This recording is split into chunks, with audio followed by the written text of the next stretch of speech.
प्रीतमपुरा नामक गांव में एक बहुत ज़्यादा आलसी व्यक्ति रहा करता था, जिसके अंदर कामचोरी और आलस कूट कूट कर भरा हुआ था। जिसके अंदर यह दो चीज़ें अपना घर बना लेती हैं, उस व्यक्ति को दुनिया की कोई भी ताकत सुधार नहीं सकती। सुबह के 11 बज चुके हैं और यह मुकेश अभी तक सोया हुआ है। मुकेश बेटा, जल्दी से उठ जा। माँ, थोड़ी देर और सोने दो ना, मुझे बहुत जोरों की नींद लग रही है और आप आकर बीच में मुझे डिस्टर्ब कर रही हो। मुकेश बेटा, जल्दी से चारपाई छोड़ दे और खेत पर चला जा। देख ले फसल उगी है या नहीं। क्या माँ, मैं तो इतना अच्छा सपना देख रहा था कि मेरे सामने बहुत ज़्यादा अच्छे अच्छे पकवान रखे हुए हैं और मेरा एक बहुत बड़ा सा घर भी है और उसका मालिक मैं हूँ। बेटा, बड़े बड़े सपने देखना बंद कर और खेत पर चला जा। देखकर आ कि फसल उगी है या नहीं। माँ, मैं खेत पर जरूर चला जाऊंगा, लेकिन मुझे अभी नींद आ रही है तो मुझे थोड़ा और सो लेने दो। इतना कहने के बाद मुकेश अपने बिस्तर पर लेट जाता है। उस पर उसकी माँ की बातों का कोई भी फर्क नहीं पड़ रहा था।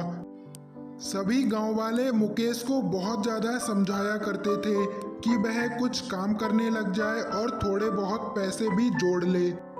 भैया, यह लकड़ी का गट्ठर बहुत ज़्यादा भारी है, यह सेठ के घर पर पहुंचाना है।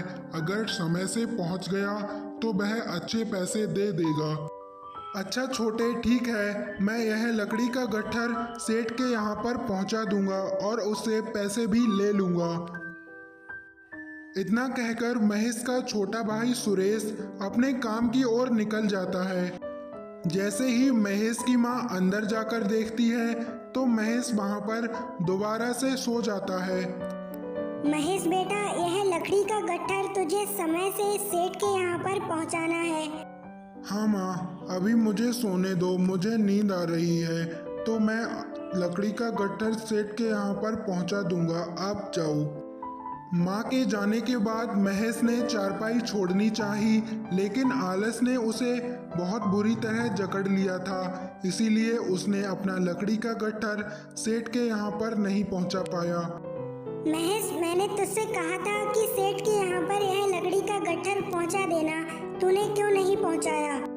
माँ, अब तो समय निकल गया है तो मैं लकड़ी का गट्ठर कैसे पहुँचा सकता हूँ। मैं थोड़ा बाहर घूमने के लिए जा रहा हूँ, मेरे लिए खाना बना देना। घर में कुछ भी खाने को नहीं है, मैं तेरे लिए खाना नहीं बना पाऊंगी। महेश अपने माँ की बातों पर बिल्कुल भी ध्यान नहीं देता था और अपने दोस्तों के पास घूमने चला जाता है।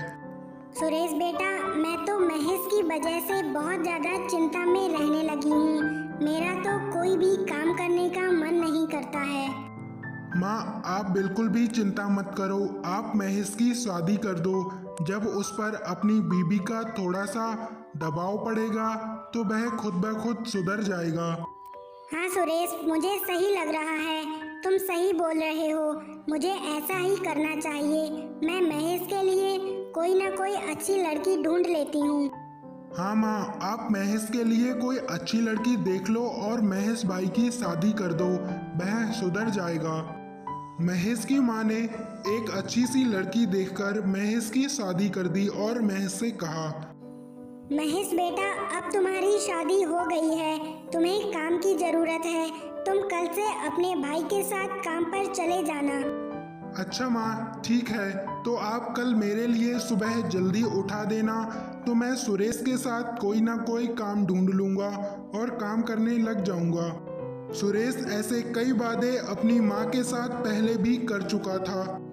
अब उठ जाओ, सुबह के 10 बज चुके हैं। सुरेश बाहर काम के लिए खड़ा है, वह काम पर जा रहा है और आप अभी तक सोए हुए हो। सासू माँ, महेश तो उठने का नाम ही नहीं ले रहे हैं। यह काम पर कैसे जाएंगे और क्या ही काम कर पाएंगे। बहू, तू चिंता मत कर, महेश ने अभी तक कोई भी काम नहीं किया है तो उसका काम करने का मन बिल्कुल भी नहीं होता है। माँ, मेरे पास एक आइडिया है। अगर आप महेश से बोलो कि आज मैं तुम्हें घर से निकाल रही हूँ तो शायद उसकी आंखें अब खुल जाएं। महेश, आज के बाद तुम मेरे घर पर मत आना। मैं तुम्हें घर से निकाल रही हूँ। तुम्हें कोई भी काम करना नहीं आता है और ना ही तुम सुरेश के साथ काम पर जाते हो। माँ, मेरे साथ ऐसा मत करो।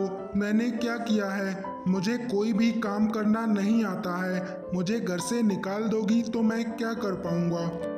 महेश और बहू, तुम दोनों मेरे घर से निकल जाओ और कभी भी मत आना।